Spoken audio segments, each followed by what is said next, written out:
Lord teach me, దేవా నాకు నేర్పించుము. ప్రియమైన దేవుని బిడ్డలారా, ఈరోజు దేవుడి దగ్గర నుంచి ఏమి నేర్చుకోవాలో నేను చూపించబోతూ ఉన్నాను. అయితే దానికంటే పూర్వము మనము ఎందుకు నేర్చుకోవాలి అనే విషయాన్ని కూడా చెప్పనివ్వండి.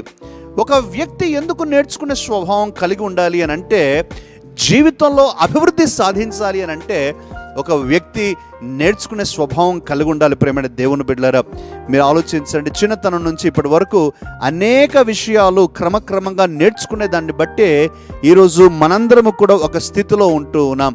అలాగే ఆత్మీయ స్థితిలో కూడా క్రమంగా నేర్చుకునే కొలది మనం అభివృద్ధి సాధిస్తాం. ప్రేమైన దేవుని బిడ్డలారా, రెండవది, మనము నేర్చుకునే స్వభావం కలిగి ఉన్నప్పుడు మన జీవితంలో జరిగేటువంటి తప్పిదములు తగ్గిపోతాయి అని జ్ఞాపకం చేస్తూ ఉన్నాను. సాధారణంగా ఒక వ్యక్తి తప్పిదము చేస్తూ ఉన్నాడంటే దాని గురించి పూర్తి అవగాహన లేకపోవటం కానీ దాని గురించి సరిగ్గా అర్థం చేసుకోలేకపోవటమే దానికి కారణం. అయితే ఒకసారి నేర్చుకున్న తర్వాత మాత్రం ఆ వ్యక్తి ప్రేమైన దేవుని బిడ్డల తప్పిదము చేయకుండా ఉండటానికే ప్రయత్నం చేస్తాడు. మూడవది, ఎప్పుడైతే నీకు నేర్చుకునే స్వభావం ఉంటుందో ఇతరుల కంటే నువ్వు ఒక అడుగు ముందుకు వెళ్తావు, ఒక అడుగు ముందులో ఉంటావని నేను జ్ఞాపకం చేస్తూ ఉన్నాను. అందుకే నేర్చుకునే ఆసక్తి కలిగి ఉండాలి. అలాగే నేర్చుకునే స్వభావం కలిగినటువంటి వారు అత్యున్నతమైన శిఖరాలు అధిరోహిస్తారు. ప్రేమైన దేవుని బిడ్డలారా, ఎప్పుడు మనకు అందుకనే నేర్చుకునే స్వభావం ఉండాలి. నీకు నేర్చుకునే స్వభావం ఉంటే ఎంత ఉన్నతమైనటువంటి స్థితిలోకి కూడా దేవుడు నిన్ను తీసుకెళ్ళగలడు అని జ్ఞాపకం చేస్తూ ఉన్నాను.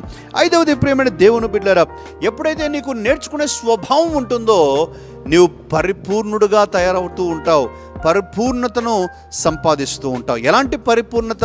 ఎఫెసీయులకు రాసిన పత్రికలో చెప్పబడినట్లుగా యేసుక్రీస్తునకు మరి కలిగి ఉన్న సంపూర్ణతకు సమానమైన సంపూర్ణత మనకు వచ్చేంత వరకు కూడా మనము పరిపూర్ణులు అవుతూనే ఉంటాం. ప్రేమైన దేవుని బిడ్డలారా, ఇక చివరిది, మనం నేర్చుకునే స్వభావము మనకున్నట్లయితే మనము యేసు వలె తయారవుతాం. ప్రేమైన దేవుని బిడ్డలారా, మనమందరము కూడా యేసుక్రీస్తు స్వభావాన్ని కలిగి యేసు మాట్లాడినట్లుగా, ఆలోచించినట్లుగా, స్పందించినట్లుగా, నిర్ణయాలు చేసినట్లుగా, ఆయన యొక్క జాలి హృదయం, ఆయన యొక్క ప్రార్థన జీవితం, ఆయన జీవితంలో కలిగి ఉన్నటువంటి విలువలు మన జీవితంలో కూడా మనం కలిగి ఉంటామని నేను జ్ఞాపకం చేస్తూ ఉన్నాను. క్రీస్తునందు ప్రియులారా, అందుచేత మీలో ప్రతి ఒక్కరూ కూడా, అలాగే మనం అందరము కూడా నేర్చుకునే స్వభావము కలిగి ఉండాలని నేను మీ అందరికీ కూడా జ్ఞాపకం చేస్తూ ఉన్నాను. ప్రియమైనటువంటి దేవుని బిడ్డలారా,